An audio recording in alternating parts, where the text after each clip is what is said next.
Hi dears, welcome to ಅಮ್ಮನ ಅಡುಗೆ. ನಾವೆಲ್ಲ ತುಂಬ ಚಿಕ್ಕವರಿದ್ದಾಗ ಊಟಕ್ಕೇನು ಅಂತ ಕೇಳಿದ ತಕ್ಷಣ ಈ ಸಾರಿನ ಹೆಸರು ಕೇಳಿದ್ರೇ ಕೋಪ ಬರ್ತಿತ್ತು. ಊಟನೇ ಬೇಡ ಅಂತ ಹಠ ಮಾಡ್ತಿದ್ವಿ. ಆದರೆ ಈಗ ವಾರದಲ್ಲಿ 2 ದಿನ 3 ದಿನ ಈ ಸಾರು ಮಾಡ್ಕೊಂಡು ತಿಂತಾ ಇದ್ದೀವಿ. ಅದೇ ಬಸ್ಸಾರು. ಕ್ಯಾಬೇಜ್ನ ಬಳಸಿ ಬಸ್ಸಾರು ಇವತ್ತು ಹೇಗೆ ಮಾಡೋದು ಅಂತ ನೋಡ್ಕೊಂಬರೋಣ. ಬಸ್ಸಾರಿಗೆ ಬೇಕಾಗಿರುವಂಥ ಕಾಳುಗಳನ್ನ ಫಸ್ಟು ಬೇಯಿಸ್ಕೊಳ್ಳೋಣ. 1 ಕಪ್ಪಷ್ಟು ಹೆಸರು ಕಾಳು, 1 ಕಪ್ಪಷ್ಟು ತೊಗರಿಬೇಳೆ. ಇದೆರಡು ಕಾಳನ್ನ ಒಟ್ಟಿಗೆ ಸೇರಿಸಿ ಮಾಡಿದ್ರೇ ಟೇಸ್ಟ್ ಚೆನ್ನಾಗಿರುತ್ತೆ.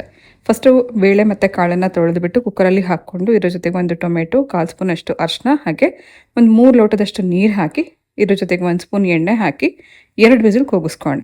ಕಾಳು ಫಸ್ಟ್ ಬೇಯಿಸ್ಕೊಂಡ ನಂತರ ಇದಕ್ಕೆ ಕ್ಯಾಬೇಜ್ ಕಟ್ ಮಾಡಿಕೊಂಡು ಕ್ಯಾಬೇಜ್ನ ಸಪ್ರೇಟಾಗಿ ಬೇಯಿಸ್ಕೋಬೇಕು. ಎಲೆಕೋಸನ್ನ ಸುಮಾರು ಒಂದು ಸಣ್ಣ ಸೈಜು ಎಲೆಕೋಸನ್ನ ತೊಳೆದು ಕಟ್ ಮಾಡಿ ಇಟ್ಕೊಂಡಿದ್ದೀನಿ. ಈ ರೀತಿ ಸ್ವಲ್ಪ ಸಣ್ಣದಾಗಿ ಕಟ್ ಮಾಡಿಕೊಂಡು ನಂತರ ಇದಕ್ಕೂ ಕೂಡ ಸಪ್ರೇಟಾಗಿ ಸ್ವಲ್ಪ ಉಪ್ಪು ನೀರು ಹಾಕಿ ಬೇಯಿಸ್ಕೋಬೇಕು. ಹೀಗೆ ಸಪ್ರೇಟಾಗಿ ಬೇಯಿಸ್ಕೊಳ್ಳೋ ಕಾರಣ ಏನಂದರೆ ಎಲೆಕೋಸು ಬೇಗ ಬೆಂದೋಗುತ್ತೆ, ಬೇಳೆ ಮತ್ತು ಹೆಸರು ಕಾಳು ಬೇಯೋದಕ್ಕೆ ಸಮಯ ಹಿಡಿಯುತ್ತೆ. ನಾವು ಸೊಪ್ಪು ಹಾಕಿ ಬಸ್ಸಾರು ಮಾಡಿದ್ರು ಕೂಡ ಸೊಪ್ಪನ್ನು ಸಪ್ರೇಟಾಗಿ ಬೇಯಿಸ್ಕೊಂಡ್ರೆ ನಮಗೆ ಕಾಳು ಬಾಯಿಗೆ ಸಿಗೋ ಹಾಗಿರುತ್ತೆ. 2 ವಿಸಿಲ್ ನಂತರ ನೋಡಿ ಇದು ಈ ರೀತಿ ಬೆಂದಿದೆ. ತುಂಬ ಜಾಸ್ತಿ ನುಣ್ಣಗೆ ಬೇಯಿಸ್ಕೋಬಾರ್ದು, ಸ್ವಲ್ಪ ಕಾಳು ಬಾಯಿಗೆ ಸಿಗೋ ಹಾಗಿರಬೇಕು. ನಂತರ ಇದಕ್ಕೊಂದು 4 ಟೇಬಲ್ ಸ್ಪೂನಷ್ಟು ಕಾಳನ್ನು ಸಪ್ರೇಟಾಗಿ ಇಟ್ಕೊಂಡಿದ್ದೀನಿ. ಇದು ಸಾಂಬಾರಿಗೆ ರುಬ್ಕೊಳ್ಳೋದಕ್ಕೋಸ್ಕರ. ಹಾಗೆ ಬೆಂದಿರೋಂಥ ಟೊಮೆಟೊನು ಇದ್ರ ಜೊತೆಗೆ ಸೇರಿಸಿ ಪಕ್ಕದಲ್ಲಿ ಇಟ್ಕೊಳ್ಳೋಣ. ನಂತರ ಫಸ್ಟೇ ಬೇಯಿಸಿಟ್ಕೊಂಡಿರೋಂಥ ಕ್ಯಾಬೇಜು ಮತ್ತು ಬೇಳೆ ಎರಡು ಒಟ್ಟಿಗೆ ಸೇರಿಸ್ಕೊಂಡು ಇನ್ನೊಂದು ಕುದಿ ಕುದಿಸ್ಕೋಬೇಕು. ಕ್ಯಾಬೇಜ್ಗೆ ನಾವು ಉಪ್ಪು ಹಾಕಿ ಬೇಯಿಸ್ಕೊಂಡಿರೋದ್ರಿಂದ ಮತ್ತೆ ಇಲ್ಲಿ ಉಪ್ಪು ಹಾಕುವಂಥ ಅವಶ್ಯಕತೆ ಇಲ್ಲ. 1 ಕುದಿ ಕುದಿಸ್ಕೊಂಡ್ರೆ ಸಾಕು. ನಂತರ ಇದನ್ನು ಶೋಧಿಸ್ಕೊಂಡು ಸಪ್ರೇಟಾಗಿ ಇಟ್ಕೋಬೇಕು. ಅಂದರೆ ಪಲ್ಯಕ್ಕೆ ಸಪ್ರೇಟ್ ಮಾಡಿಕೊಂಡು ನಂತರ ನೀರನ್ನು ನಾವು ಬಸ್ಸಾರಿಗೆ ಉಪಯೋಗಿಸ್ಕೊಳ್ಳೋಣ. ಬಸ್ಸಾರು ಖಾರ ರುಬ್ಕೊಳ್ಳೋದಕ್ಕೋಸ್ಕರ ಒಂದು ಬಾಣಲಿನಲ್ಲಿ 1 ಈರುಳ್ಳಿ, 1 ಗಡ್ಡೆ ಬೆಳ್ಳುಳ್ಳಿ, ಖಾರಕ್ಕೆ ಬೇಕಾಗೋಷ್ಟು ಒಣಮೆಣಸಿನ್ಕಾಯಿ, ಇದ್ರ ಜೊತೆಗೆ ಬಣ್ಣಕ್ಕೊಂದು 3 ಬ್ಯಾಡಗಿ ಮೆಣಸಿನ್ಕಾಯಿ ಹಾಕಿದ್ದೀನಿ. ಹಾಗೆ 1 ಸ್ಪೂನ್ ಜೀರಿಗೆ, ಅರ್ಧ ಸ್ಪೂನಷ್ಟು ಕಾಳು ಮೆಣಸು. ಹಾಗೆ ಇಲ್ಲಿ ತೆಗೆದಿಟ್ಕೊಂಡಿರೋಂಥ ಕಾಳಿಗೂ ಕೂಡ ಒಂದು ಸ್ವಲ್ಪ ಹಸಿ ಮಸಾಲ ಹಾಕ್ಕೋಬೇಕು. ಒಂದು ಅರ್ಧ ಈರುಳ್ಳಿ, 5-6 ಹೆಸರಷ್ಟು ಬೆಳ್ಳುಳ್ಳಿ, ಒಂದು ಸಣ್ಣ ನಿಂಬೆಹಣ್ಣಿನ ಗಾತ್ರದಷ್ಟು ಹುಣಸೆ ಹಣ್ಣು, ಸ್ವಲ್ಪ ಕೊತ್ತಂಬರಿ ಸೊಪ್ಪು. ಬಾಣಲಿನಲ್ಲಿರೋವಂಥ ಮಸಾಲೆನ ಎಣ್ಣೆ ಹಾಕ್ಕೊಳ್ದೆ ಸ್ವಲ್ಪ ಹೊತ್ತು ಚೆನ್ನಾಗಿ ಹುರ್ಕೋಬೇಕು. ನಾವು ತುಂಬ ಚಿಕ್ಕವರಿದ್ದಾಗ ಇದನ್ನೆಲ್ಲ ಬೆಂಕಿನಲ್ಲಿ ಸುಟ್ಬಿಟ್ಟು ಮಾಡ್ತಾಯಿದ್ರು. ಅಂದರೆ ಬೆಳ್ಳುಳ್ಳಿ, ಈರುಳ್ಳಿ, ಒಣಮೆಣಸಿನ್ಕಾಯಿನೆಲ್ಲ ಕೆಂಡದಲ್ಲಿ ಸುಟ್ಟು ಮಾಡ್ತಾಯಿದ್ರು. ಅದ್ರದ್ದು ಫ್ಲೇವರ್ ತುಂಬ ಚೆನ್ನಾಗಿರ್ತಾ ಇತ್ತು. ಈಗೆಲ್ಲ ಕೆಂಡ ಇಲ್ಲ, ಹಾಗೆ ಗ್ಯಾಸ್ ಮೇಲೆ ಸುಡೋಕ್ಕೂ ಆಗಲ್ಲ. ಹಾಗಾಗಿ ಈ ಥರ ಹುರಿದ್ಬಿಟ್ಟು ನಾವು ಮಾಡ್ಕೋಬೋದು. ಒಟ್ಟಿಗೆ ಎರಡನ್ನೂ ಸೇರಿಸಿ ರುಬ್ಕೊಂಡ್ರೆ ಬಸ್ಸಾರಿಗೆ ಬೇಕಾಗಿರುವಂಥ ಖಾರ ರೆಡಿ ಆಯಿತು.